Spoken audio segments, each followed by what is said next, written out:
Shalom Pro, c'est ProLife, que vous connaissez d'habitude. Je suis venu partager avec vous quelque chose de très important que tout le monde connaît à propos du non nouveau. Le non nouveau, c'est quelque chose qui a créé beaucoup de polémiques, de divisions, de séparations et de débats, surtout dans le message de William Marion Branham. Je viens apporter juste une petite pierre, ma portion, ma compréhension dans ceci, et c'est là selon frère Branham. Mais j'aimerais aussi tirer votre attention que frère Branham avait donné une promesse que vous ne pouvez pas oublier. Il dit, quand il ne sera pas là, dans le jour à venir, les jeunes gens viendront. Ces jeunes gens-là prendront ces photos, prendront ces choses ici et vous expliqueront ça clairement. Il dit bien, vous ne pouvez pas les comprendre maintenant. Il insiste, vous ne pouvez pas les comprendre maintenant. Vous les comprendrez dans ce temps-là. Or, il dit, la preuve que vous avez le Saint-Esprit, c'est lorsque vous avez la compréhension claire de la parole. Il insiste, il dit, la dénomination prêche la chair. L'épouse ou le croyant, ils ont toujours l'application spirituelle de la parole.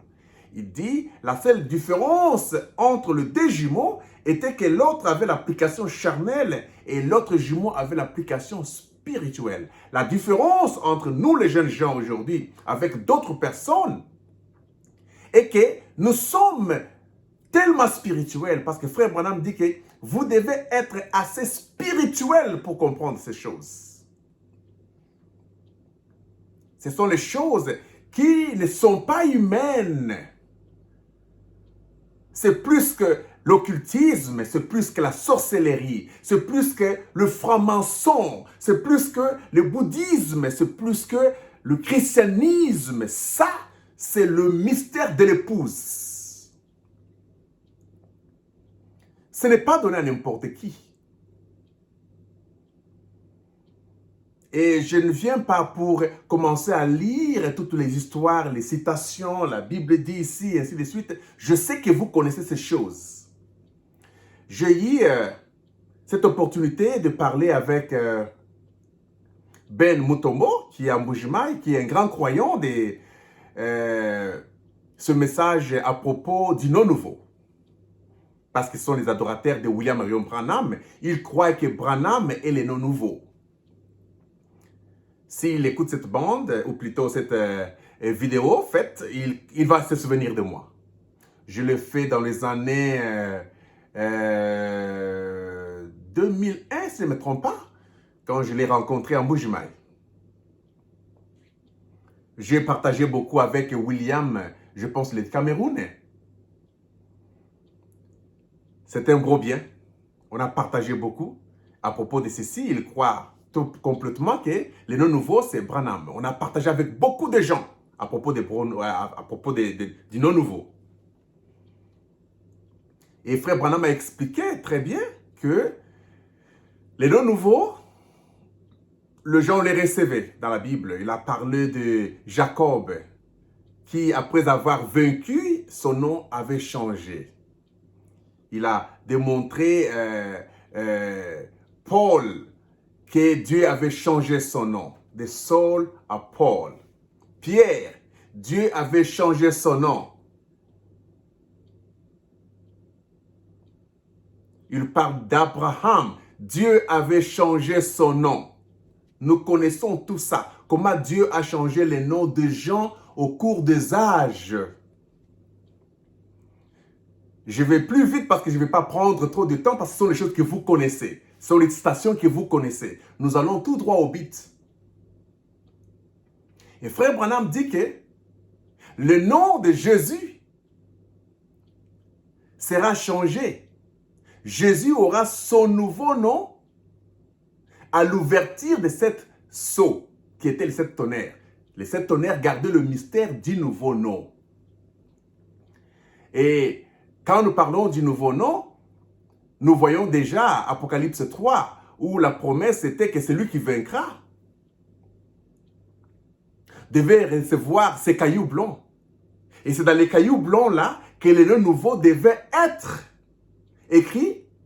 Et la seule personne qui devait recevoir ces noms nouveaux, ou connaître ces noms nouveaux, il n'y a que celui qui porte ces noms-là. Frère Branham a insisté pour dire c'est lui, pas ceux. Donc il fallait qu'il y ait une seule personne qui devait vaincre. Parce qu'on dit c'est lui qui vaincra, pas ceux qui vaincront. C'est lui qui vaincra. C'est celui-là qui devait prendre ces cailloux blancs dans lesquels il y avait un nom nouveau que personne d'autre ne devait connaître que celui qui les portait. C'est lui, pas ceux. Nous insisterons aussi sur ce point-là. Alors, il y a des polémiques entre le nom de Jésus, qui est le nom nouveau. Les autres disent que non, c'est le nom de Branham qui est le nom nouveau. Les autres disent que c'est le nom de l'Éternel qui est le nom nouveau. Les autres disent que c'est la nature qui est le nom nouveau. Et les autres disent que c'est la tour forte qui est le nom nouveau parce que la maison de l'Éternel est une tour forte. Et finalement, on se pose la question, quel est le nom nouveau?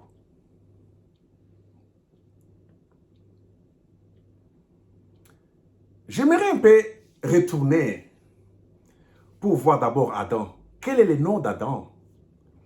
Adam est le seul humain, le premier humain sur la terre, qui avait donné les noms à tous les animaux et tout ce que vous connaissez. Les oiseaux, les poissons, il a donné les noms par inspiration. Parce que, souvenez-vous qu'Adam était un animal. C'est un animal qui vivait avec la moya, c'est-à-dire le pouvoir du vent, qui faisait qu'il puisse bouger et qu'il puisse marcher et faire tout ce qu'il pouvait faire. Mais en lui, il n'y avait pas encore l'âme qui était le souffle de Dieu. Dieu est venu dans l'homme d'Amoya, l'animal, il a soufflé dedans et cet homme-là est devenu une âme vivante.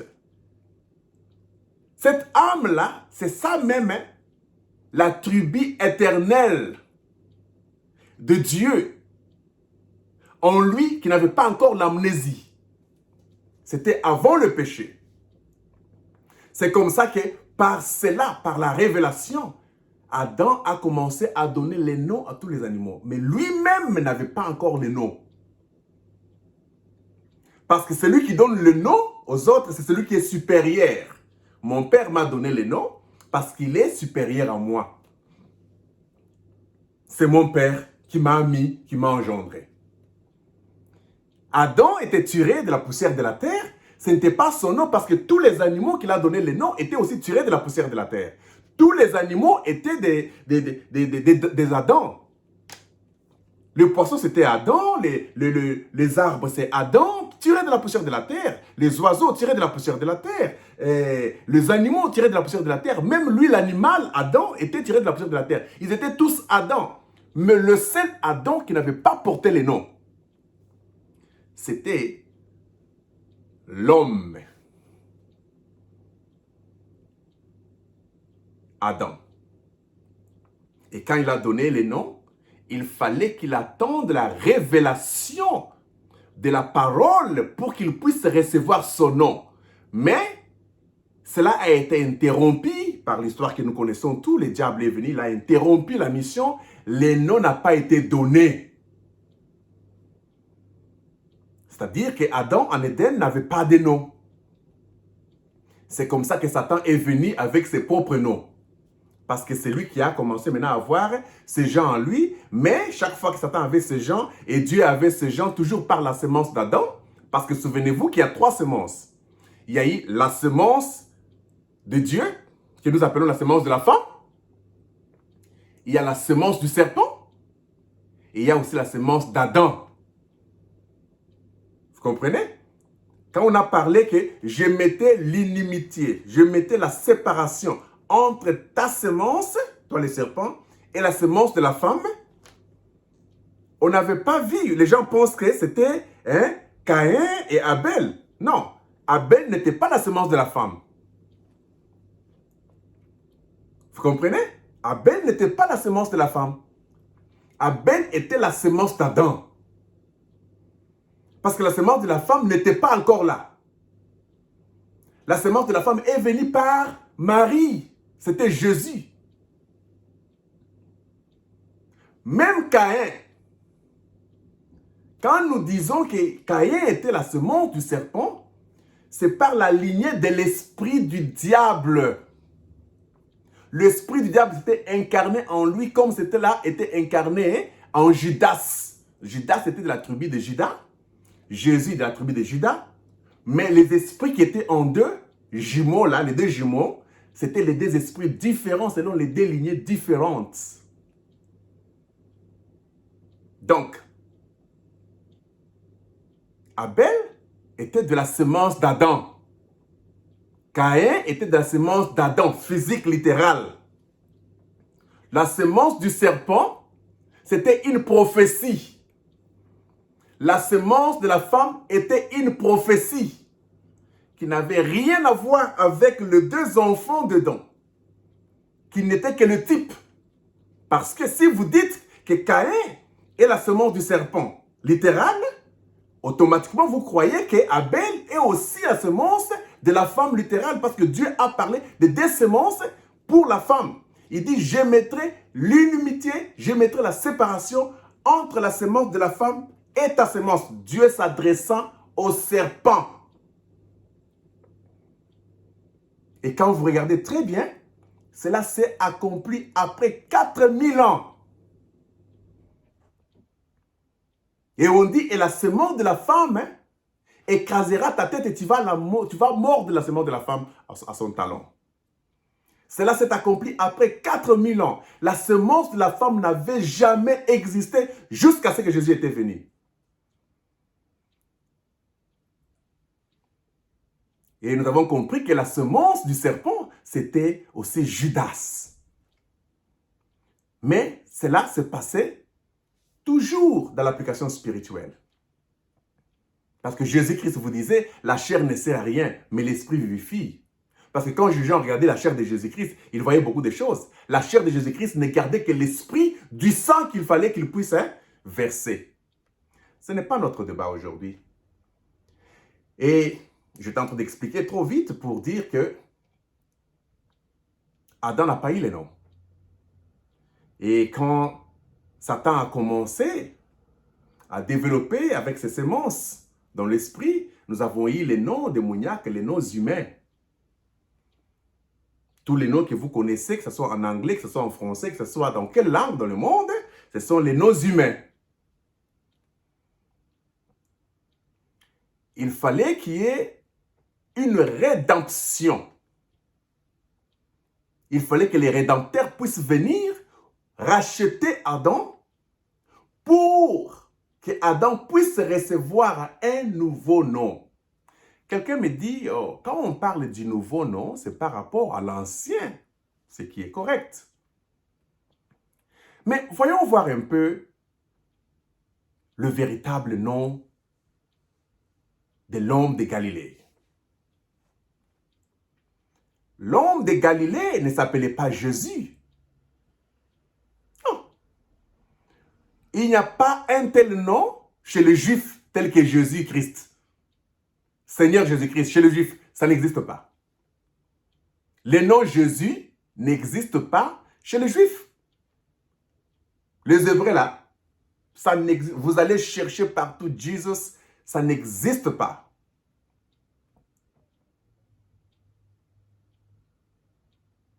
Les noms que l'ange avait dit à Joseph, et tu lui donneras tel nom, ce n'était pas le nom de Jésus. selon les archives et les Juifs eux-mêmes, ils savent très bien que la personne, l'homme de Galilée, son nom, c'était Yoshua. Et beaucoup l'appelaient aussi Yehoshua. L'ange, quand il est venu dans les songes, il a dit dans ses lèvres que l'enfant que Marie va naître va s'appeler Yehoshua. Il n'avait jamais dit, cet enfant va s'appeler Jésus. Quand les Pierres sont venus en train de suivre Jésus, ils n'ont pas suivi Jésus, ils ont suivi Yehoshua.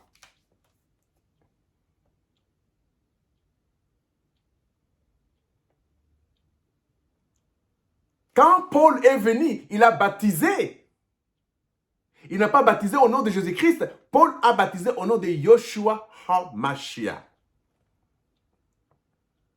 Et quand les gens ont découvert ça, ils ont fait sortir beaucoup de doctrines telles que Kassambakana, du message de Franck. Ils ont commencé à baptiser aussi les gens au nom de Yoshua HaMashiach, comme les apôtres les ont baptisés. Les apôtres ne connaissent pas les noms de Jésus-Christ? Non. Mon nom ne peut pas changer. Je m'appelle Kazadi. Que ce soit en anglais, je m'appelle Kazadi. En chinois, je m'appelle Kazadi. En français, je m'appelle Kazadi. Dans ma propre langue, je m'appelle Kazadi. Les noms ne changent pas. Voilà pourquoi Frère Branham dit que même les noms de Jéhovah, ce n'est pas comme ça que Dieu avait donné à Moïse. Il dit les noms de Jéhovah, c'était Y-H-V-H. Il dit, c'est ça les noms que Dieu avait donnés. Mais les gens ont seulement ajouté des voyelles MP pour donner le sens à ces noms-là. Et les noms de Y-H-V-H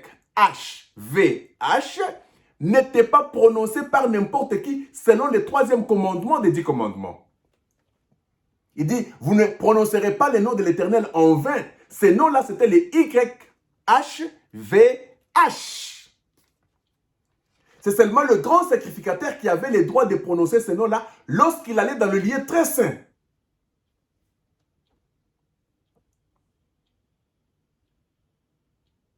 Mais on ne connaissait pas encore le nom de Dieu. C'est pourquoi Frère Branham explique très bien. Maintenant, je vais vous expliquer pourquoi je dis ça. Les gens vont dire, mais vous voyez, la Bible parle de Jésus, Frère Branham parle de Jésus, comment ça tu parles de Yoshua? J'espère bien que vous connaissez tous, d'abord, la personne que nous appelons Mohamed Ali. Mohamed Ali, lorsqu'il était né,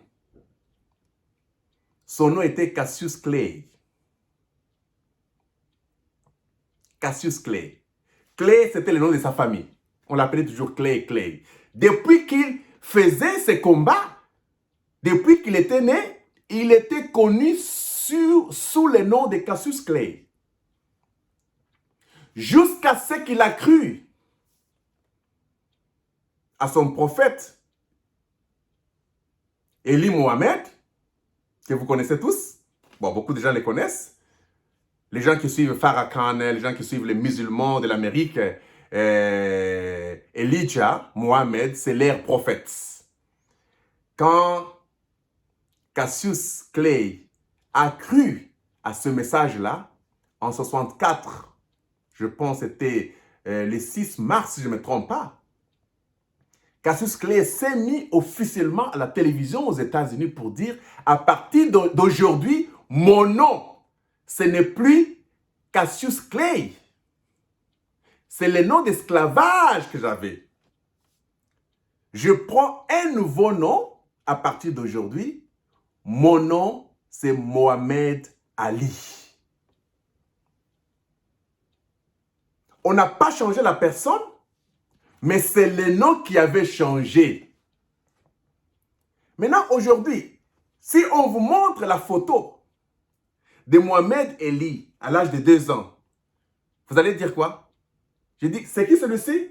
C'est Mohamed Ali. J'ai dit, non, il ne s'appelait pas Mohamed Ali à ce moment-là. Il s'appelait Cassius Clay.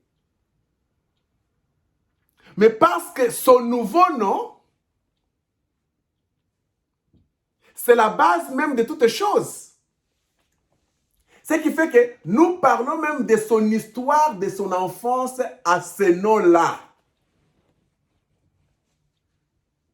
Quand Mohamed Ali était un enfant, quand Mohamed Ali était avec sa mère, quand Mohamed Ali... Mais Mohamed Ali n'était pas Mohamed Ali quand il était né. Mohamed Ali n'était pas Mohamed Ali quand il allait à l'école. Mohamed Ali n'était pas Mohamed Ali quand il a commencé la boxe. Mohamed Ali n'était pas Mohamed Ali quand il a remporté pour la première fois. Mohamed Ali n'était pas Mohamed Ali. Mais quand il a pris son nouveau nom, les gens commencent à raconter même son histoire, tout en oubliant le premier nom pour dire, oh, quand Mohamed Ali était né, quand Mohamed Ali, donc c'est ce nom-là, nouveau, qui a remplacé le nom ancien en toutes les choses, même dans l'histoire de sa vie. C'est pourquoi nous avons compris que le nom de Jésus,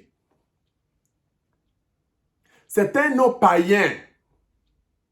Quand je dis c'est un nom païen, dans le vrai terme, c'est un nom des nations. Ce n'est pas un nom qui est venu des Juifs. Parce que les Juifs, les noms qu'ils connaissent, c'est le nom de Yoshua. Maintenant, suivez très bien. Quand Pierre dit, Dieu a fait de ce Jésus que vous avez crucifié, Christ est Seigneur,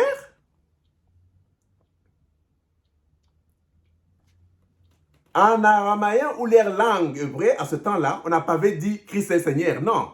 On avait dit qu'il a fait de ce Yoshua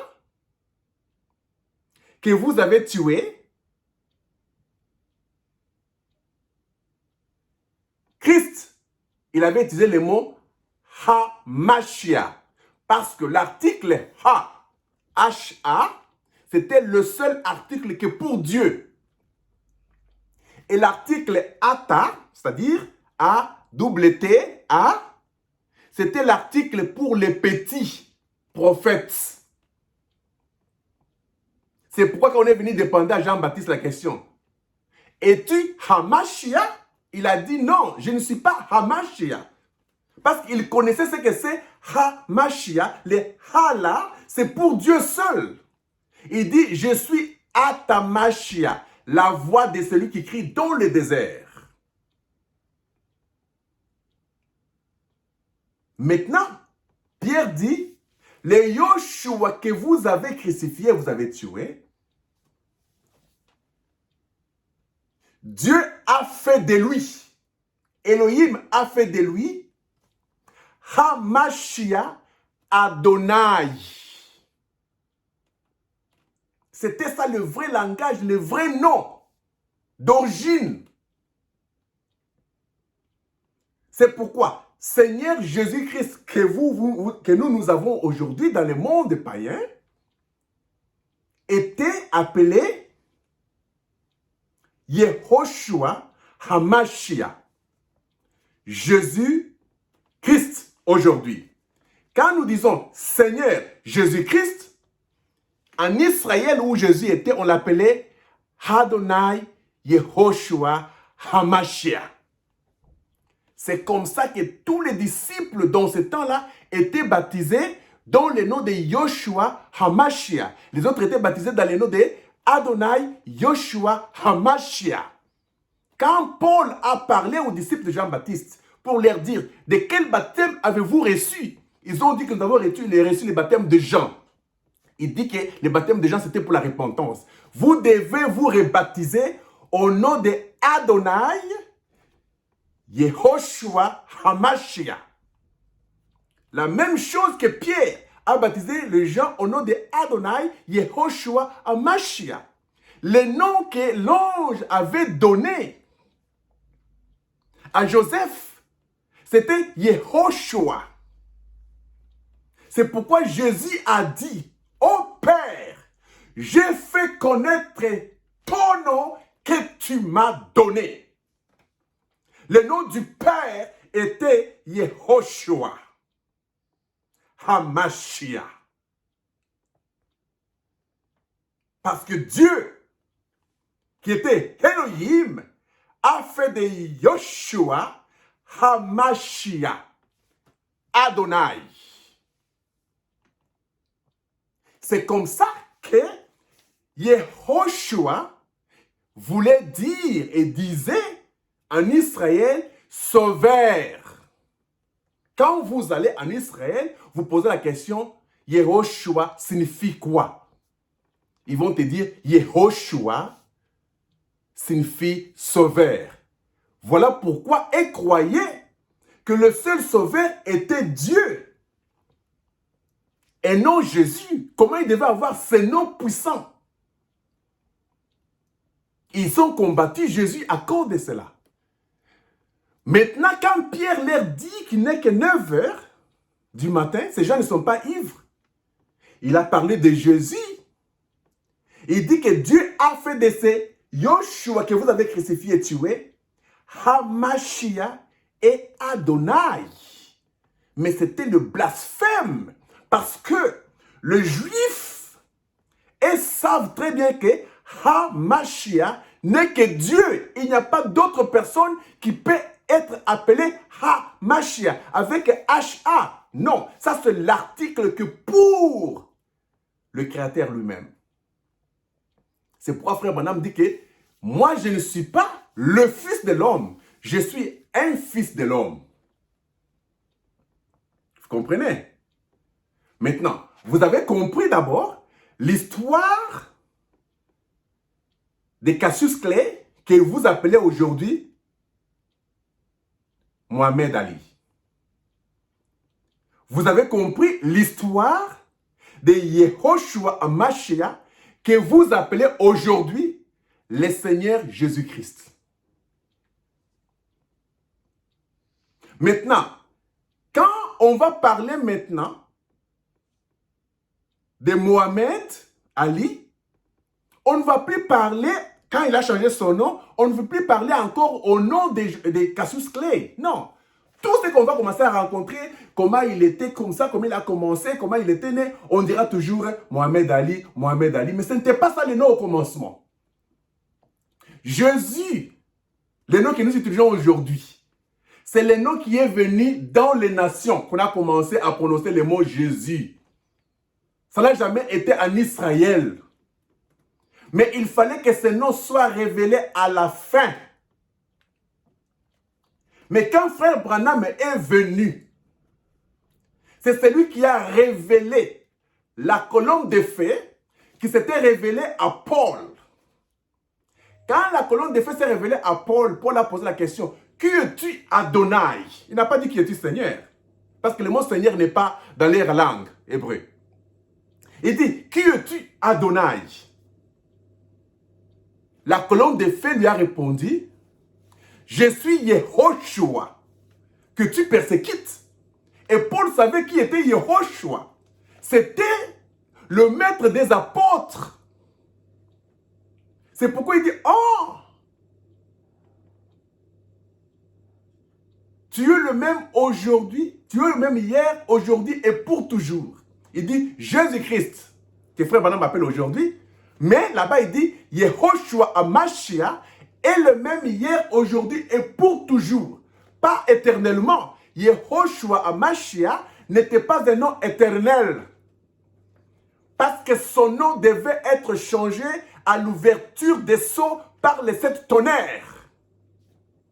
Et au temps du 7 tonnerres, les noms devaient être révélés. Et quand Frère Branham raconte la même colonne de feu que Paul avait raconté, il fallait que la colonne de feu dise que je suis Yehoshua que tu persécutes. Mais la colonne de feu dit à Frère Branham, je suis Jésus.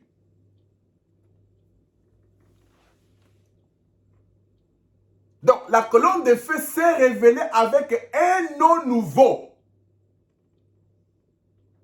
Et tout ce qui devait se passer, c'était un nom qui existait déjà, qu'on a donné. Le nom de Jésus existait déjà dans les mondes païens. Pas en Israël.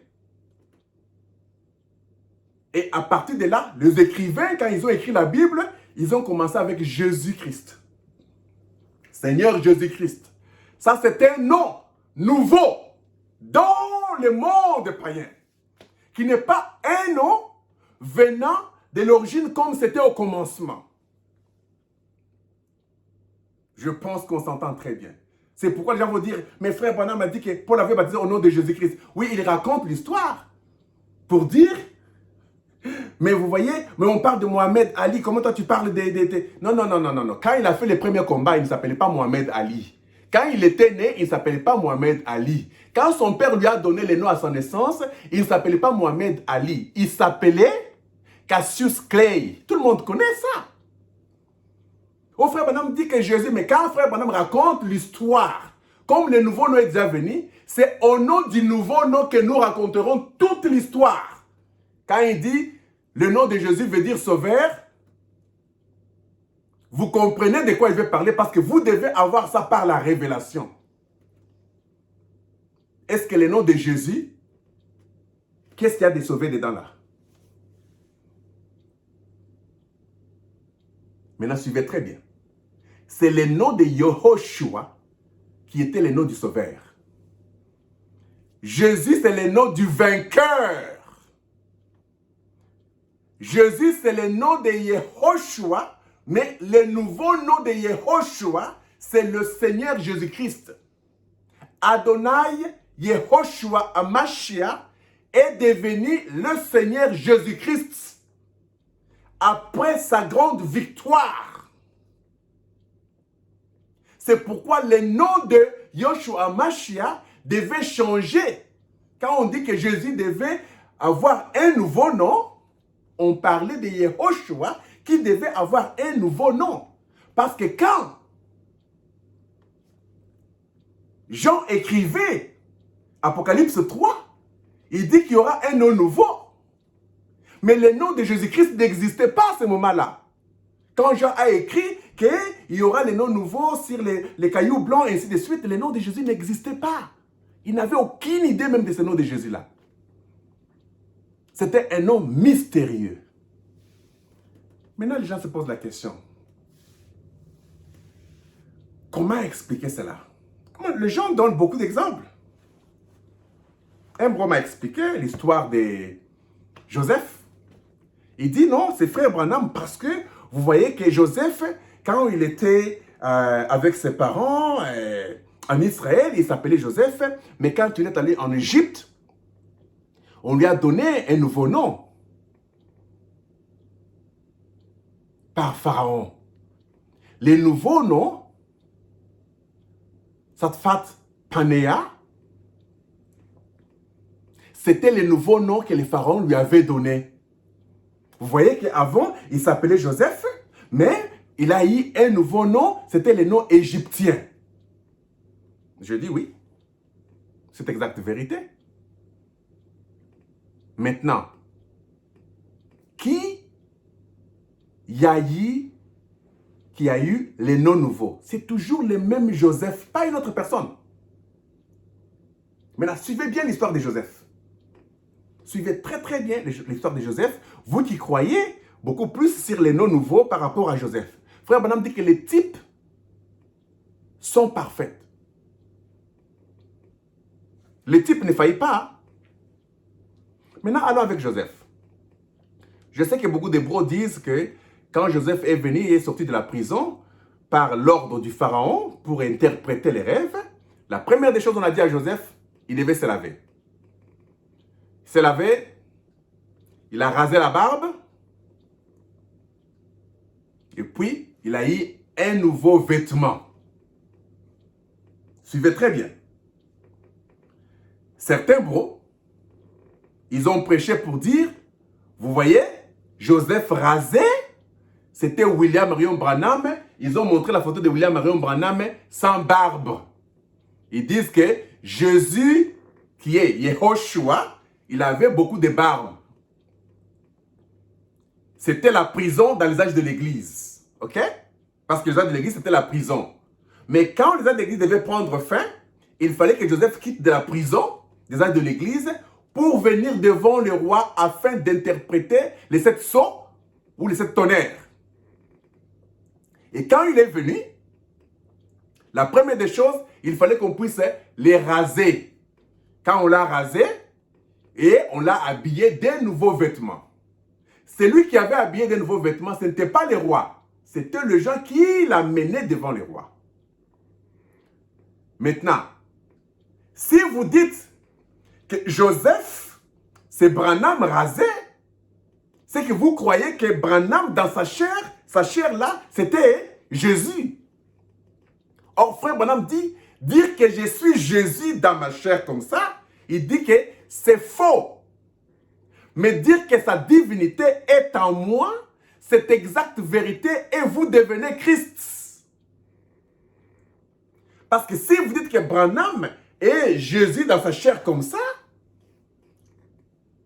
sa chair là, l'homme de calvitie là c'est Jésus, ce manteau là c'est Jésus, ça c'est le serpent jaune qui veut le mordre avec une divinité païenne afin de faire de cette flèche ou bien de ce corps-là, la chair-là, Dieu. C'est faux. Frère Branham a dit non, non, vous ne pouvez pas faire ça. Quand on parle de la barbe rasée, c'était juste la sacrificature qui devait prendre fin par rapport à l'ordre de Melchisedec qui était la barbe d'Aaron. Quand il devait raser la barbe, c'était la fin de la sacrificature.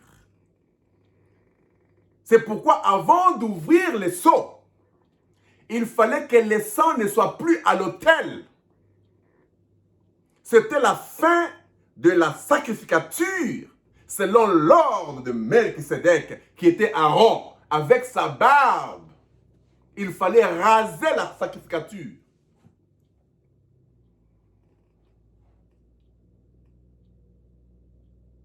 Et les vestes, ou bien l'habit qu'on l'avait habillé là, c'était frère Branham.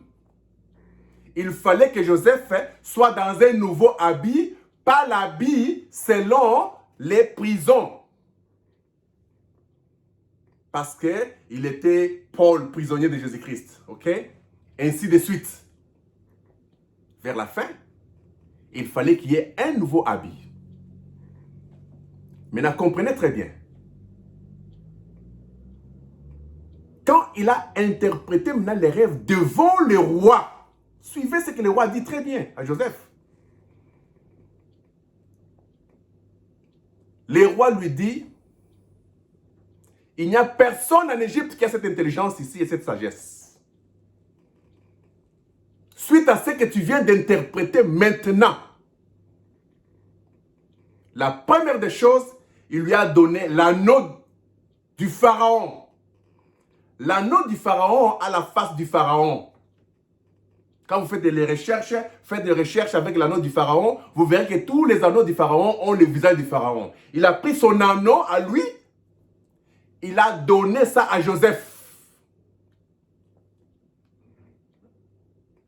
Premièrement. Deuxièmement, il prend le collier d'or. Il donne, il met ça à son cou. Troisièmement, il enlève l'habit qu'il avait là. Il lui donne un nouveau habit qui était le fin lin. Qui était juste le type de la pureté. Un nouveau corps. Les gens qui comprennent le mystère de théophanie comprendront ce que je vais dire. Mais ce n'est pas ça notre débat. Donc, il fallait enlever le corps qu'il avait avant pour lui donner un nouveau corps. Parce qu'ici, il a vaincu. On est en train de changer sa nature. On enlève l'ancien habit qu'il avait. Le même Joseph. Pas l'habit, mais Joseph. On lui donne un nouveau habit appelé les fins lins. La pureté. Ce n'était que la parole Christ. Il entre en Christ. Et puis Pharaon lui dit, je te donne un nom nouveau. Ce nom, c'était Safnat Panéa, qui veut dire le révélateur de mystère. C'est ça la signification. Le révélateur de mystère. Safnat Panéa, révélateur de mystère. Et il donne aussi la femme qui s'appelait Snaf. Quand vous regardez le nom Paenaf, vous verrez que la terminaison du nom Paenat, A-N-A-T-H.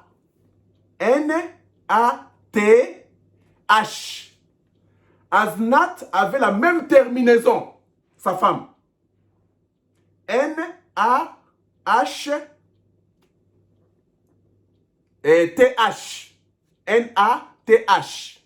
C'est comme ça que Panéa aussi avait la même terminaison que le nom de sa femme. Elle était une partie du mystère.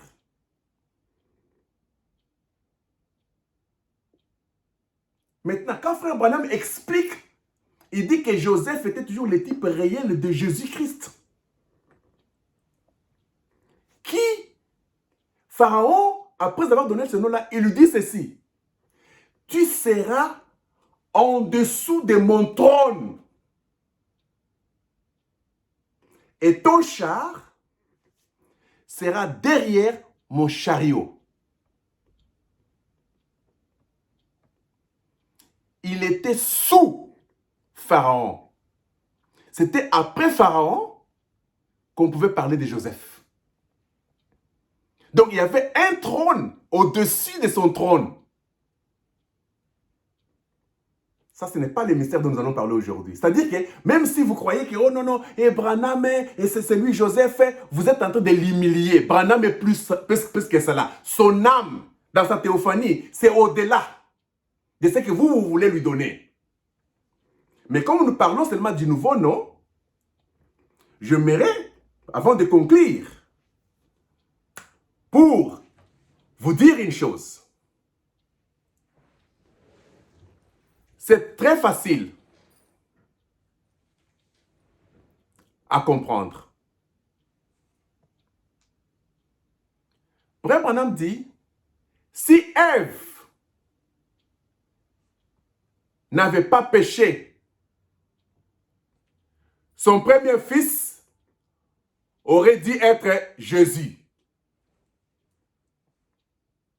Vous comprenez? Que le nom de Jésus existait déjà en Éden, attendant le Fils né selon la parole. Ça devait être le nom du Fils qui devait être une nouvelle terre.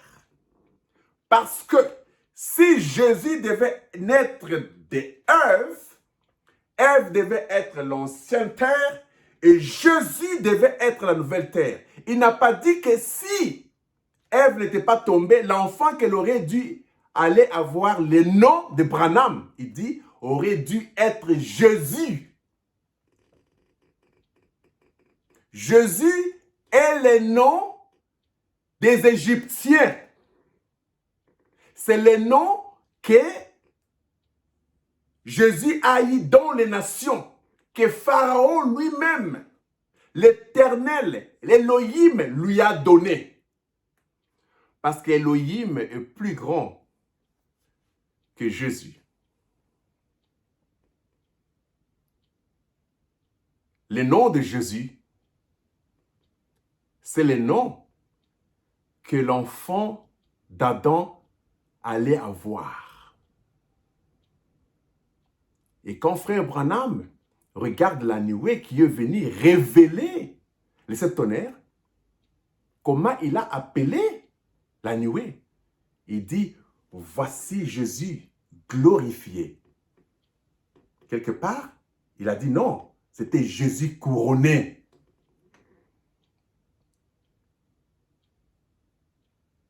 Il n'a pas dit que c'était Branham. Parce que Branham était le manteau que Joseph devait porter. Selon le plan de la rédemption, même le manteau de Joseph, la robe de Joseph a cette couleur. Frère Branham dit que la robe de Joseph à cette couleur représentait les 7 âges de l'Église. C'est-à-dire que c'était Paul, Irénée, Colomban, jusqu'à William Marion Branham. C'était l'habit à cette couleur que Joseph portait. Joseph, c'était la colombe de feu.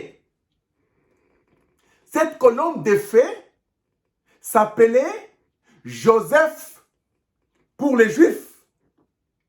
Même colombe de feu là s'appelle Panéa pour les Égyptiens. La colombe de feu n'a pas changé sa nature, mais ça a changé seulement les noms. Quand je dis sa nature par rapport à l'éternité,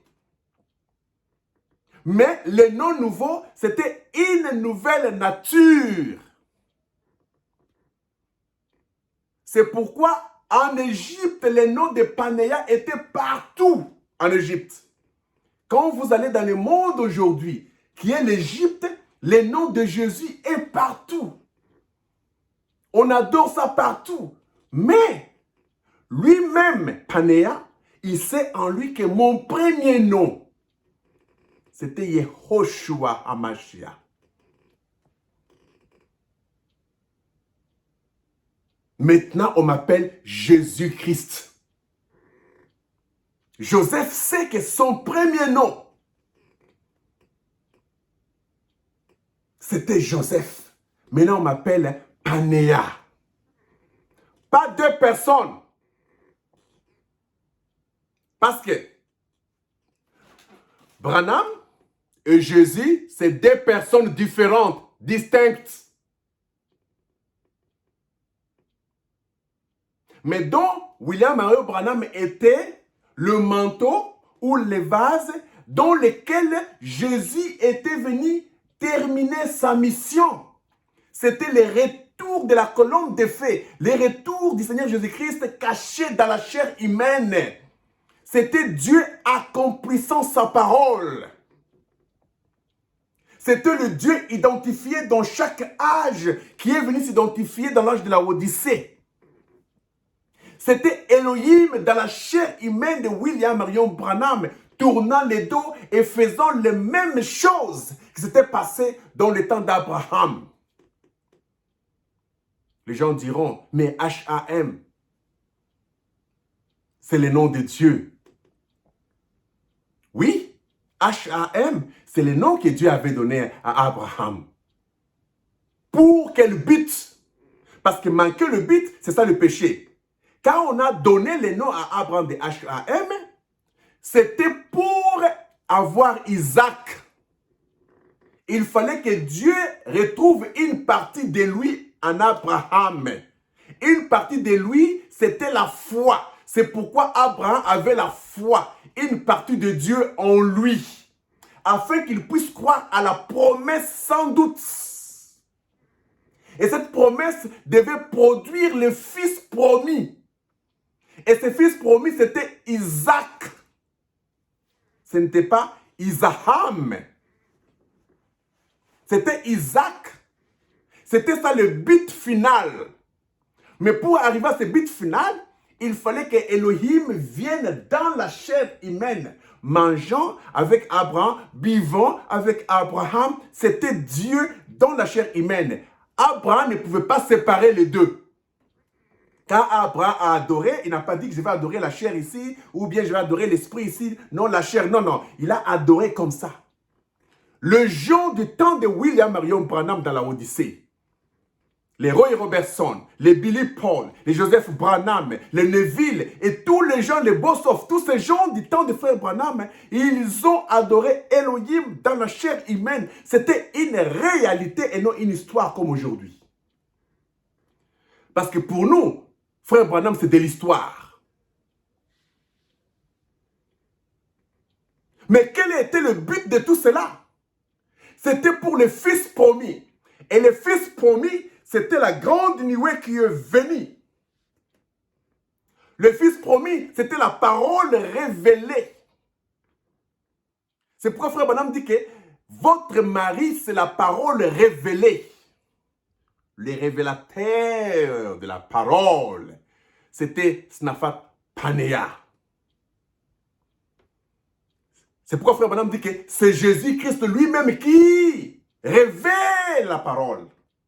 Ce n'est pas moi qui révèle la parole, parce que chaque ange descendait pour révéler la parole. Cette colonne de feu qui était avec Adam, c'est la même colonne de feu qui était avec Jésus. C'est la même colonne de feu qui était avec William Marion Branham. C'est cela Christ identifié dans tous les âges. Ce Christ-là fut appelé Yehoshua HaMashiach. Et il savait qu'il devait se battre dans les âges de l'Église. Un combat de la foi jusqu'à la fin. Lorsqu'il devait vaincre, c'est lui qui vaincra. Lorsqu'il devait vaincre, c'est à ce moment-là qu'il devait recevoir un nouveau nom. Jésus a vaincu à la fin des âges de la Odyssée. C'est là où sa victoire est arrivée. Mais il a eu cette victoire dans un homme appelé William Marion Branham. Quand il a fini sa mission, après avoir cherché un corps en qui il devait enlever la religiosité et la mondanité pour révéler les sceaux, il a éprouvé son âme vis-à-vis de la tentation du diable, comme Adam. Et Frère Branham a vaincu parce qu'il était la Ève, la troisième Ève, qui ne devait pas tomber dans le péché. C'est pourquoi l'âme de Frère Branham était le dernier élu qui devait entrer au ciel avant d'ouvrir les sceaux. Oh, le ciel, c'est sa théophanie. Quand Frère Branham est entré dans la conscience parfaite, il ne parlait plus comme avant. Il était devenu cette divinité. Il était devenu nous et nous étions devenus lui. Nous sommes devenus toute la grande famille. Et il a appelé cette grande famille Jésus couronné.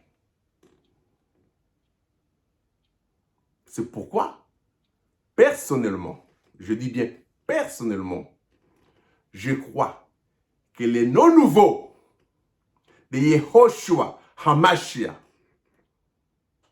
c'est le Seigneur Jésus-Christ.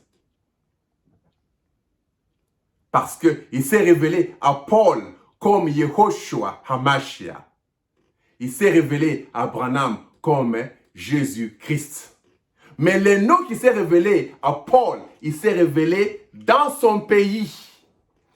Dans son pays, en Israël, comme Joseph. Le nom de Joseph, il a réussi ça dans son pays, chez son père. Mais on a changé son nom par Pharaon à l'étranger à cause de la révélation du mystère. C'est Joseph qui avait révélé cela. Joseph dit très bien, quand il parle, il dit que « Oh, ce n'est pas moi qui ai révélé ça. Un homme ne peut pas révéler, c'est toujours Dieu. » C'est le langage de Jésus, non? Il dit « Je ne fais rien sans avoir ce que mon Père me dit. » Donc, en Jésus, il y avait une divinité expliquée. C'est pourquoi Frère Branham parle de la divinité expliquée. C'est la divinité qui a révélé les sceaux, pas un homme. Mais il y a eu le vase que Dieu a lavé pour que la divinité s'explique, pour que la divinité puisse interpréter, pour que la divinité puisse révéler la parole.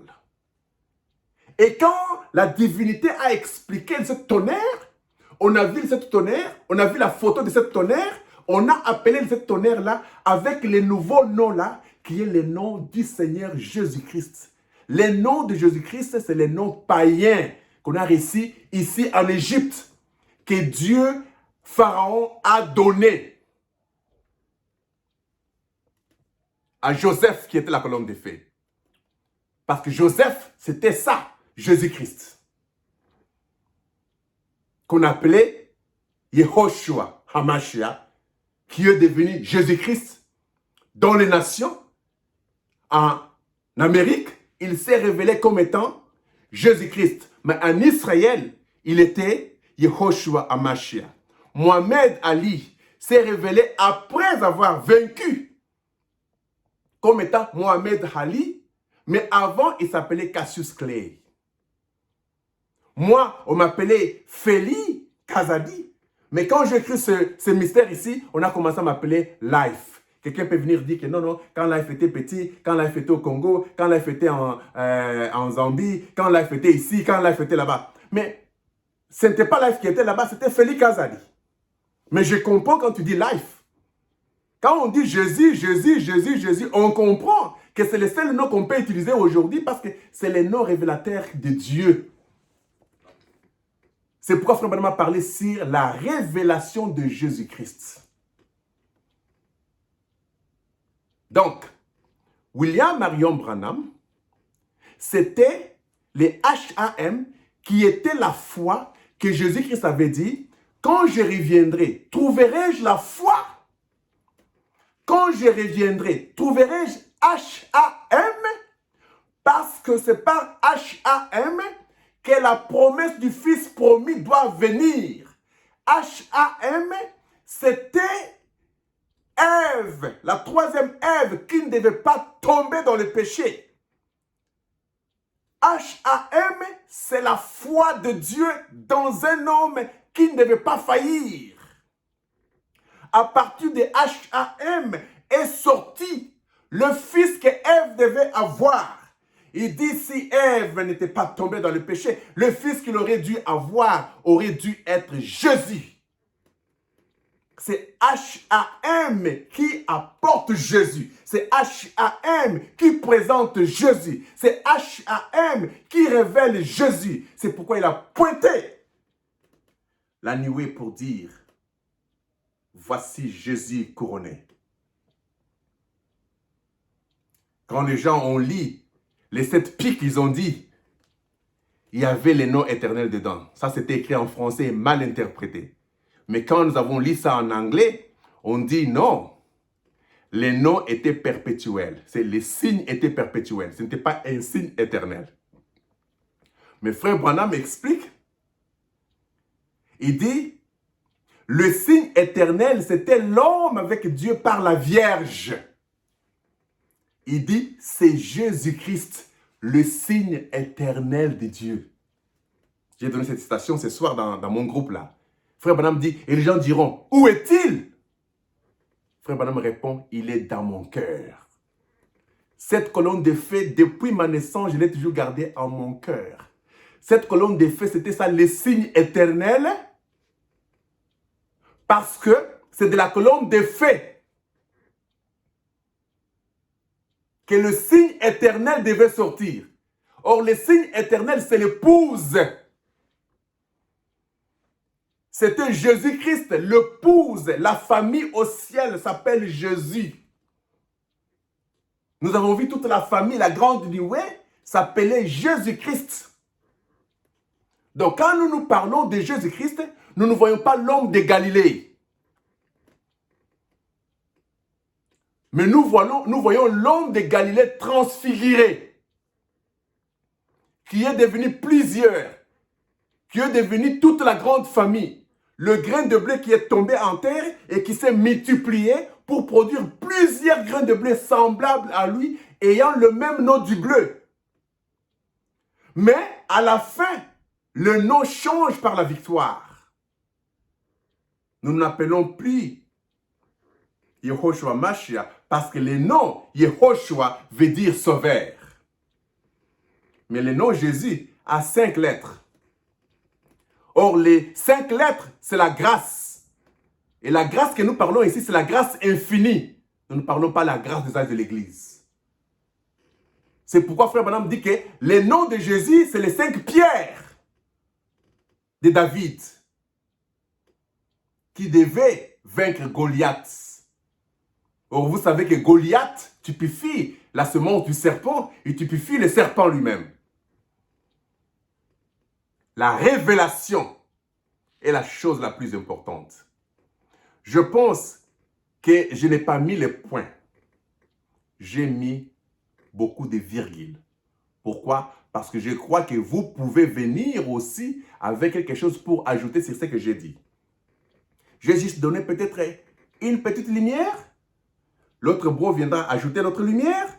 Et l'autre lumière, il sera une grande lumière pour donner l'image de la grande nuée de l'épouse que nous croyons tous comme étant le 8e jour, la sainte convocation.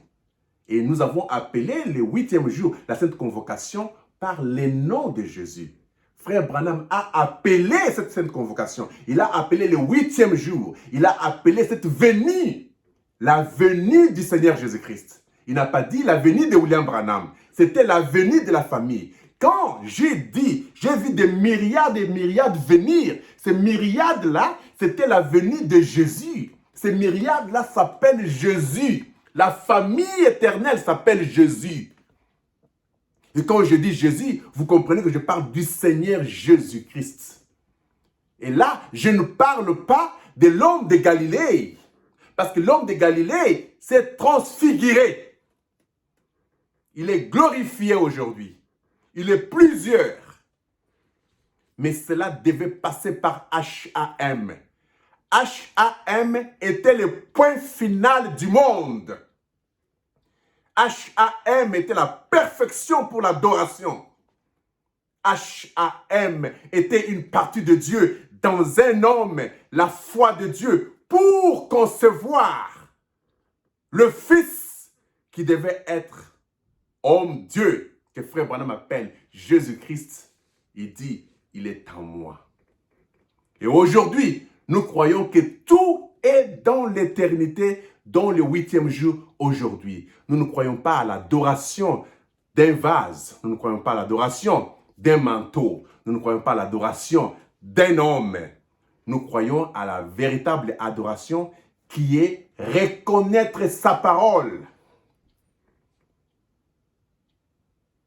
Quand vous reconnaissez la parole, vous reconnaissez les 7 sceaux, vous reconnaissez l'ouverture de la parole, vous reconnaissez les 7 tonnerres, là, vous adorez. Parce que Frère Branham dit que adorer, c'est reconnaître. Adorer, ce n'est pas se prosterner. Adorer, ce n'est pas s'agenouiller. Adorer, c'est reconnaître. C'est la joie. Grand shalom. C'était BroLife. Je voulais juste partager avec vous sur ces points dont je crois que j'ai mis le virgule. Il y a beaucoup de virgules. Vous croyez comme moi que nous ne mettrons jamais des points. Ce que je dis, ce n'est pas l'absolu.